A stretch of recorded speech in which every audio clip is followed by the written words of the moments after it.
दोस्तों, आज हम बात करने वाले हैं एक ऐसे अभिनेता की जो द्वितीय विश्व युद्ध का हिस्सा रहे हैं। जी हाँ, ये महान अभिनेता न सिर्फ अभिनेता हैं बल्कि असल हीरो भी हैं, जिन्होंने सेवा में भर्ती होकर कई ऐसे काम किए जिसे सुनने के बाद अच्छों को चक्कर आने लगते हैं और लोग कहें सच में ये है रियल हीरो।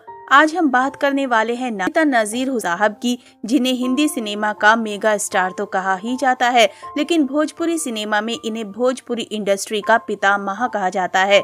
जानेंगे आज की इस वीडियो में इस महान कलाकार के बारे में, लेकिन उससे पहले आपको याद दिलाना जरूरी है कि अगर आप हमारे चैनल पर नए हैं तो चैनल को सब्सक्राइब जरूर कर लें, ताकि पुराने दौर के भूले बिसरे कलाकारों की जानकारी आपको मिलती रहे।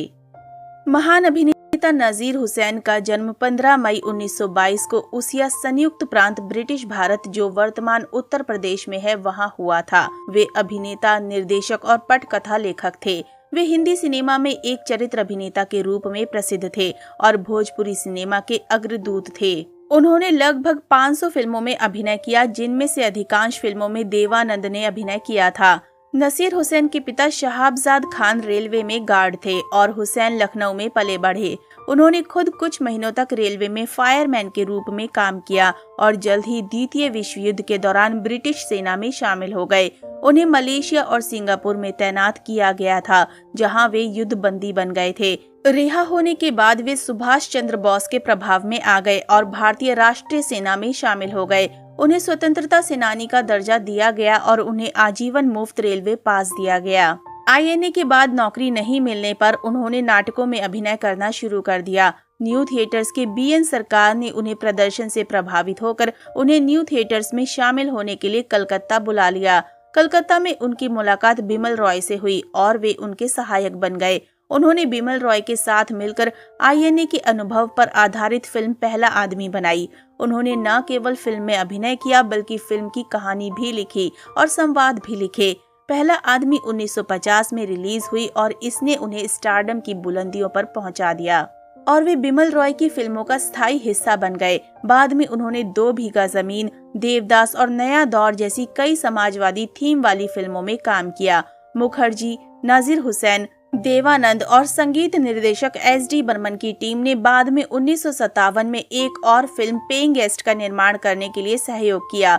मैं सुंदर हूँ 1971 की हिंदी भाषा की ड्रामा फिल्म है, जिसके निर्देशन R कृष्णन और नजीर हुसैन ने किया था। हुसैन ने भारतीय राष्ट्रपति राजेंद्र प्रसाद के साथ भोजपुरी सिनेमा उद्योग की संभावना पर चर्चा की। उन्हें भोजपुरी सिनेमा का पितामह माना जाता है। हुसैन ने अपनी पहली भोजपुरी फिल्म गंगा मैया तोहरे पियरी चढ़ाईबो बनाई।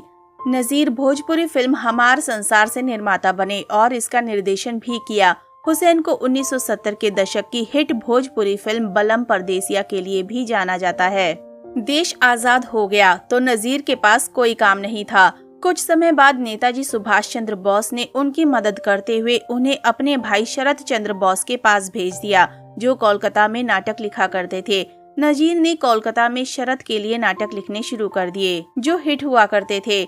शरत ने नजीर की मुलाकात BN सरकार से करवाई, जिन्होंने 40 के दशक के आखिर में production company new theatre company बनाई। काम पसंद आने पर BN सरकार ने नजीर को साथ में काम करने का मौका दिया। नजीर नाटक लिखते थे और साथ ही उनमें अभिनय भी करते थे।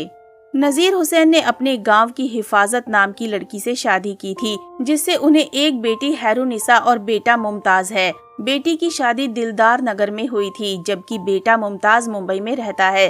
फिल्मों में आने के बाद नजीर भी अपने परिवार के साथ मुंबई के मलाड इलाके में ही आकर बस गए, लेकिन उन्हें गांव से इतना लगाव था कि वो अक्सर फिल्मों की शूटिंग के लिए गांव जाते और अपने पुराने साथियों से मिलते थे। उसिया गांव में आज भी उनका पुराना घर है, जहां अब स्कूल बन चुका है। नजीर को फिटनेस से ऐसा लगाव था कि धूप हो या बारिश, वो रोज लंबी सैर करना नहीं छोड़ते थे। 1987 में नजीर भोजपुरी फिल्म टिकुलिया चमके के लिए आधी रात में काम कर रहे थे। 16 अक्टूबर को देर रात उन्हें दिल का दौरा पड़ा और घर में ही उनकी मौत हो गई। तो दोस्तों, अभी के लिए बस इतना ही। मिलते हैं अगली वीडियो में, तब तक आप सब अपना ध्यान रखिए।